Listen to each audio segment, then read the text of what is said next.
Hey, when did our species make the switch?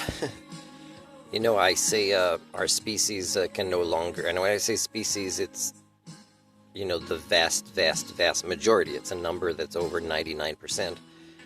Our species can't undergo its own maturation process anymore. Well, there's probably a time when our ancestors were more collaborative and stronger. They might not have lived as long, but they were stronger, and they were able to become adults in their minds, like an adult operating system or maturity of identity, let's say, compared to the body. Like sometimes the maturity of adulthood came here before the body, let's say, was fully adult, let's say. And sometimes, with women we might say it's the menstruation, and with men it's something else, or we might say, it's 25 years old, or we might say it's when our culture says we are now undergoing this particular ritual that has a particular level of skill sets to pass the test on maturity. And it used to be that maybe our minds was able to become more, or at least at around the same time, or sometimes before the body fully became adult, let's say. And now what I see in our species is majoritively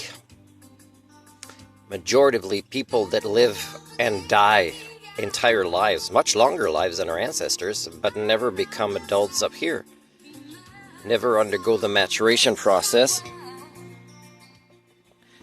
never fully become matured here. And matured here would be, for example, be able to reference the outside world, be able to reference not like a kid, right? Me, mine, that's mine. No, that's yours. No, that's me. No, give. A self-serving, self-involved, self-centered, in a way that you can't reference the outside world. And now people live their entire lives like this, and they actually vote for politicians that are these juvenile infants in this way. So we're pretty screwed in that way.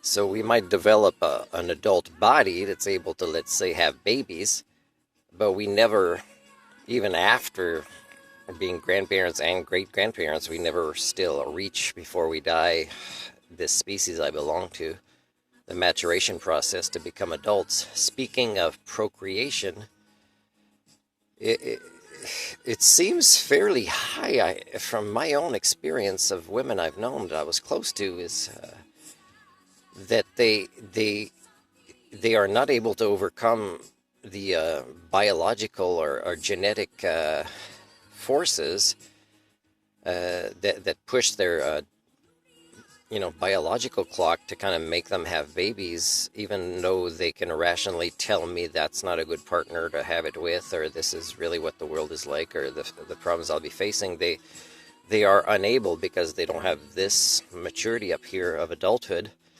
and that's in their 30s or more, right, to make the right decisions. So in a way, when they have kids, they have failed as a member of a species with this gigantic brain capable of such accountability and maturity, and now we can't even find that many proto-societies with the word accountability that understand it, define it properly, engage in it. Because accountability is not just about taking responsibility for one's own action as an individual. It's actually a concept that leads to the potential for civilization, which we've never achieved, and we certainly are not going to achieve it now, that we're even worse.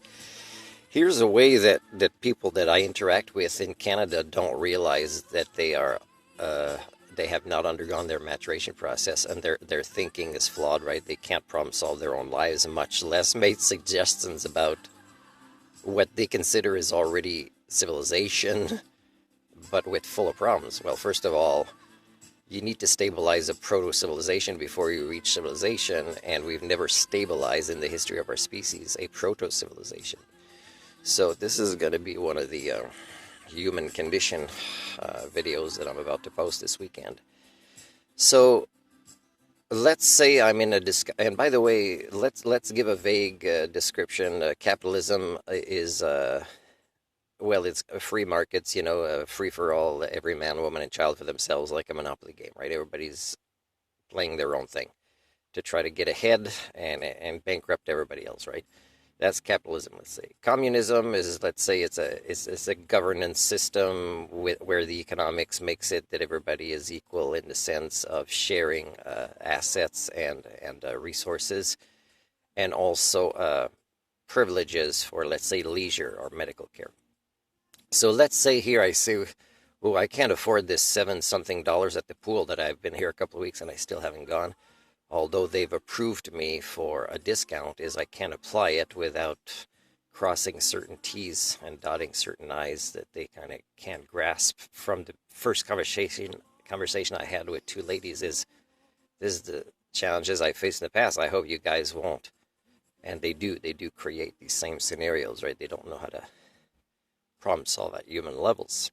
I've worked with 3 to 5 year olds where they can, and I encourage them to problem solve at these levels, and the adults around me look at me like I'm weird to succeed this with the 3 to 5 year olds, because they say that's not how it's done. It's like, oh my god, they're going to get domesticated out of their ability to use the higher functions of their brains at a young age in this proto daycare.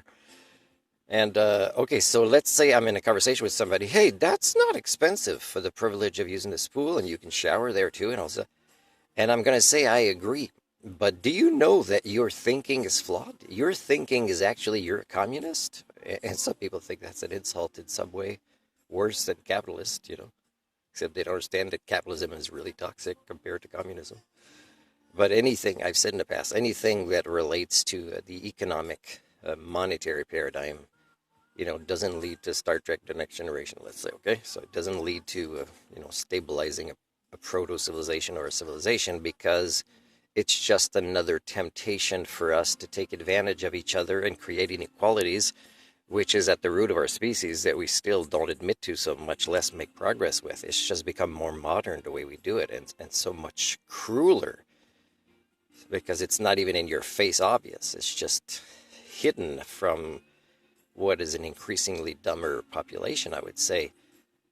That again, specialists, oh, humanity is so great, now we have access to information. Oh my god, they're disconnected from reality, these so-called specialists of sapiens that they think we've achieved as a species.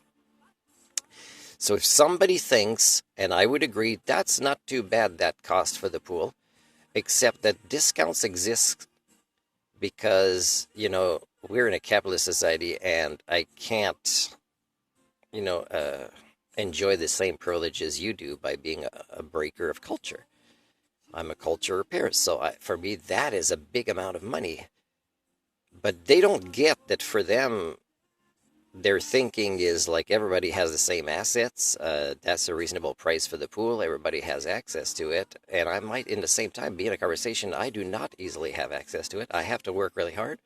And sometimes I acquire more expenses than the discounts that I may, if somebody's in a good mood and doesn't dislike me, give me privileges for. And that's kind of the lack of human rights that a capitalist society creates, right? We don't even realize we're violating other people's human rights. We think somehow we live in a fair society that would resemble more, economically speaking, communism, and yet we still don't realize how toxic capitalism is, and we still don't realize how we are violating each other's human rights more and more as a cultural norm because of